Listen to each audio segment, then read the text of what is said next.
and welcome to the Spotlight series on this channel. The whole idea is to give the spotlight to people or organizations that are giving back in different ways. And just to encourage and inspire, anybody out there who might want to do something similar, or if you'd like to volunteer with any of these people or support them in any way. The first in our series will be Afro-Tech Girls, a brilliant organization that you're going to hear about in a few seconds. So, happy watching. Okay. So okay. So is it recording now? We can both say okay. Go Afro-Tech Girls At the end. Okay. No. Hey, my name is Veronica Johnson. Hi, my name is Adiola Shasanya.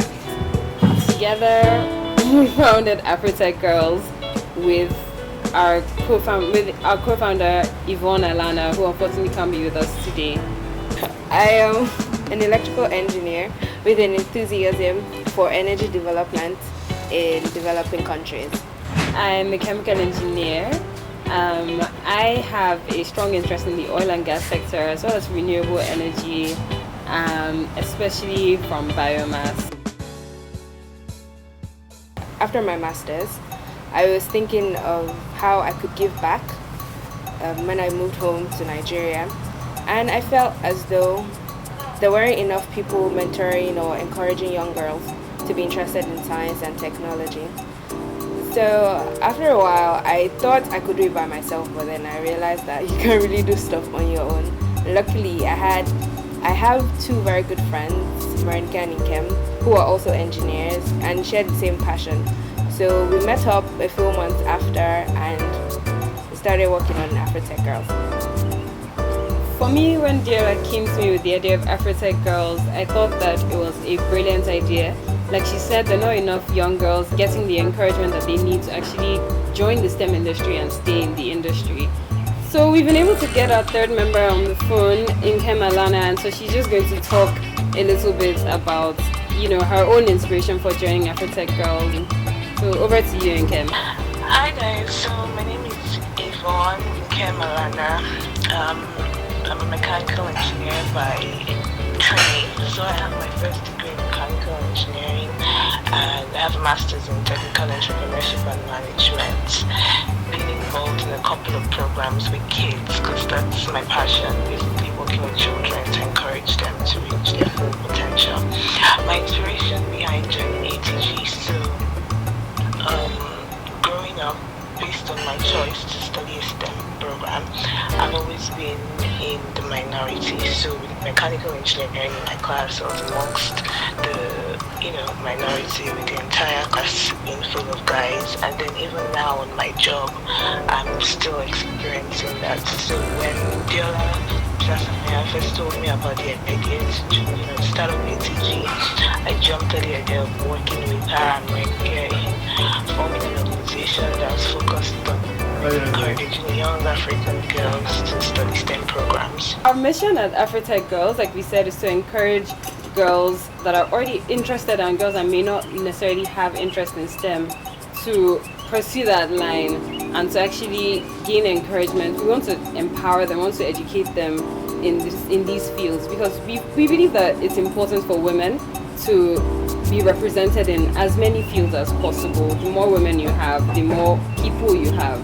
And so Afro-Tech Girls, our vision was just a world where more and more women were involved in STEM, more and more women were getting recognized for their achievements in STEM, and that's sort of stuff. Also, we're also interested in developing their practical skills, because you see, studying in Nigeria, sometimes it's a lot about the textbook and what you know to pass the exams. So with Afro-Tech Girls, we're looking to develop practical skills through workshops, hopefully partnering with companies. In university, I was part of my class. We were basically just 19 girls out of 100 and something students. Even at work, I think I'm the only one.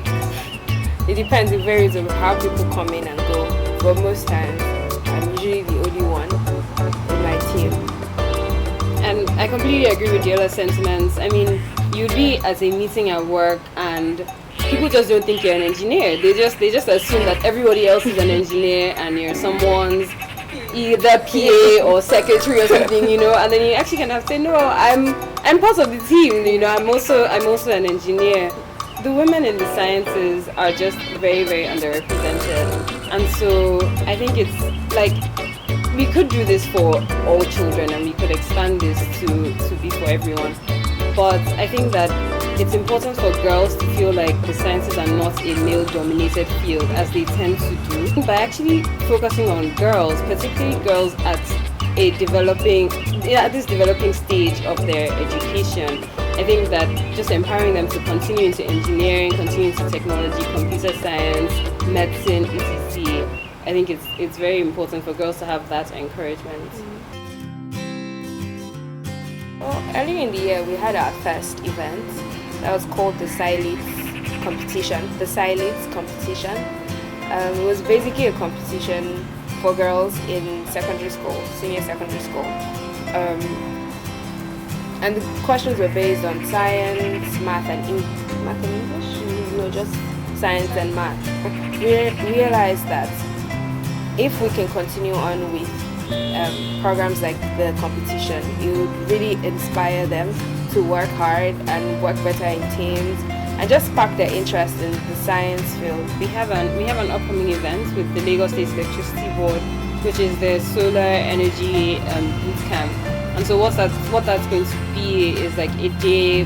We've organized with them to have 20 girls come in for the day to kind of go through some solar training, actually go on a tour of the solar project that Lagos State is running now. Yeah, I think one of the end goals, particularly with like scholarship programs for the girls, so it's not just enough to spark their interest, you need to motivate them financially and through their education. So once we can get enough funds or partnership with people, hopefully get scholarships to go to the best of schools, be it in Nigeria or anywhere in the world. So that's the end goal. Another big thing for us is providing networking opportunities for these girls. So with things like mentorship, we're hoping to launch a mentorship scheme closer to the end of the year. And so partnering with people in industry, getting them, like summer placements and internships, things that would actually develop their practical skills as well. And so, we have all of that hopefully lined up, like you said, in an ideal world with all the funds and everything. So we're working towards that slowly. I think basically so far what we've done is just call on our friends, people that are close to us, to help out in any way they can. So if we have an event coming up, we let people that are close to us, and obviously we use social media a lot to get people to get awareness for our events. So we find that people reach out to us in social media and say, oh, they want to be a part of it. For example, our friend Razak helped in the first event taking pictures. We made friends with Susan as well, who came in to give us a brief talk on branding and graphic design. So that was also interesting. So we usually use the people around us, and we're definitely looking for more people to come be a part of us, because the bigger we are, the better, and the more people we can always reach. Yeah. So I think that one of our major challenges is actually sometimes reaching our target audience. Like you said, we have full-time jobs, and so it can be kind of difficult to make time within school hours to actually go around to different schools and reach different girls. We've mentioned social media, but a lot of them aren't actually on social media or don't have as much access to social media. So I think that's one of our biggest challenges, is actually reaching our target audience, apart from girls in public schools all over Lagos State, all over Nigeria, and of course, eventually all over Africa. Also, there's the issue of funding, because we're just starting out and people don't really know a lot about Afro-Tech Girls. So getting funds for our events sometimes could be a bit difficult.